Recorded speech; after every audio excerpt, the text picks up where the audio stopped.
À l'ouverture du bureau, ils sont une douzaine à se précipiter pour envoyer un colis ou à franchir une lettre à destination de l'étranger. Chacun juge nécessaire la présence de ce service public. Moi, je suis rural depuis toujours. J'ai vu mourir des villages et je trouve qu'on en a assez fait, on en a assez perdu. Certains clients professionnels préfèrent même résister aux offres commerciales de la Poste sur Internet.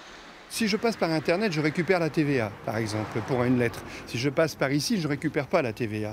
Donc tout est fait pour qu'on passe par Internet. Mais il y a des clients, ils veulent encore des dossiers. La preuve, j'en ai un dans les mains. Ils veulent des dossiers avec du papier. Et donc, moi, j'ai besoin de ma poste.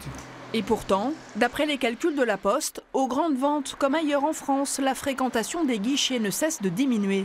2 solutions ont donc été proposées à la mairie. Diviser par 2 le temps d'ouverture du bureau ou créer une agence postale communale.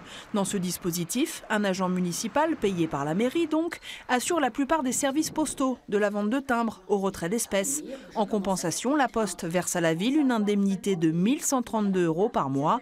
La mairie rejette les 2 solutions. Elle craint à terme pour la pérennité de ce service public dans une commune de 1900 habitants.